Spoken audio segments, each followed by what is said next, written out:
بسم اللہ الرحمن الرحیم۔ شب برات مبارک، اس رات کی عبادت تلاوت سے کی جائے۔ سورہ یاسین کی کم از کم 3 مرتبہ تلاوت کی جائے۔ سورہ دخان کی 3 مرتبہ تلاوت کی جائے۔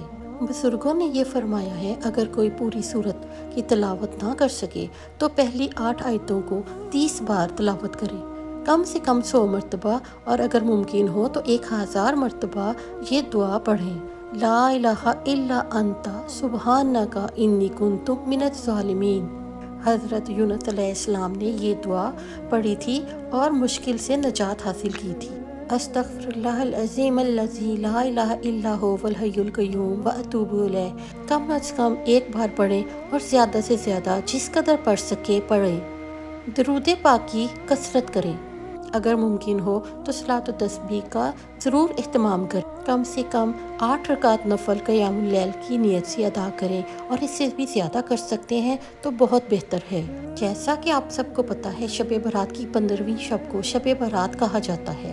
یہ رات بڑی ہی برکتوں والی رات ہے۔ اس رات میں رحمتوں کا نزول ہوتا ہے۔ اس رات کو بہت سی دعائیں مانگنی چاہیے، کیونکہ اس رات دعائیں قبول ہوتی ہیں۔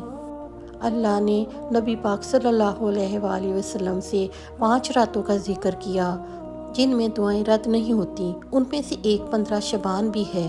اس رات کو الگ الگ ناموں سے بھی پکارا جاتا ہے، کیونکہ اس رات کو توبہ قبول کی جاتی ہے، گناہ مٹا دیے جاتے ہیں، دعائیں قبول ہوتی ہیں۔ یہ وہ رات ہے جس میں آسمان اور رحمت کے 300 دروازے کھول دیے جاتے ہیں۔ اس رات بکری کے بال سے بھی زیادہ لوگوں کی مغفرت کر دی جاتی ہے۔ اس رات لوگوں کے عمل آسمانوں کی جانب بلند کر دیے جاتے ہیں۔ اس رات مرنے والوں کی اور پیدا ہونے والوں کی تعداد اور انسان کی ہر چیز لکھ دی جاتی ہے۔ نیا اعمال نامہ شروع کر دیا جاتا ہے۔ اسی رات میں رزق کی تقسیم بھی کی جاتی ہے۔ یہ رات سال بھر کے گناہوں کی مغفرت بنا دی جاتی ہے۔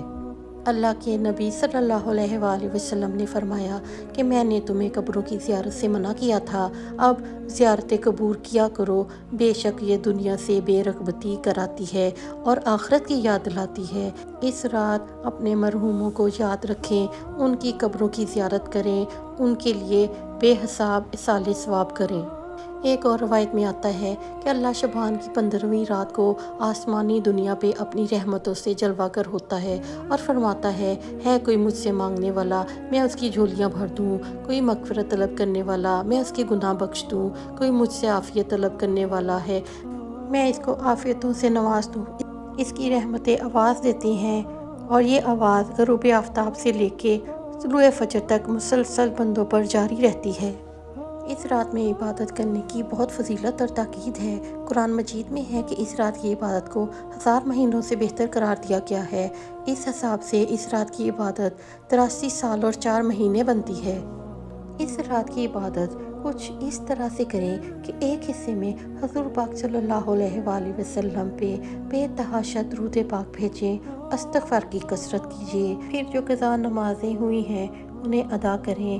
سجدے کی حالت ایسی ہو کہ آنکھوں میں آنسو ہوں، ندامت کے، اور ساتھ میں سجدہ کیجیے۔ پھر اللہ سے اپنی دین اور دنیا کی دعائیں کریں اور بھلائیاں مانگیں۔ شب برات کی عبادت کرنا مستحب ہے، کوئی بدعت نہیں ہے۔ اس رات اچھا لباس پہنیں، خوشبو لگائیں، سرما لگائیں، قبروں پر جائیں، مسجد جائیں، عورتیں گھروں میں رہ کر عبادت کا اہتمام کریں۔ حضرت ابو ہریرہ رضی اللہ عنہ سے روایت ہے کہ تاجدار رسالت صلی اللہ علیہ وآلہ وسلم نے ارشاد فرمایا، جس نے رات کے وقت سورۃ دخان کی تلاوت کی تو وہ اس حال میں صبح کرے گا کہ اس کے لیے 70,000 فرشتے استغفار کر رہے ہوں گے۔ حضرت محمد صلی اللہ علیہ وآلہ وسلم نے فرمایا، جو سورۃ دخان کو رات میں تلاوت کرے گا تو اللہ تعالیٰ اس کے سارے اگلے پچھلے گناہوں کو معاف کر دے گا۔ اللہ کا نام لیجئے، اللہ کا کرم مانگیے، اللہ سے مدد مانگیے، اپنے اگلے پچھلے گناہوں کی معافی مانگیے اور لوگوں کو بھی معاف کرنے کی عادت ڈالیں۔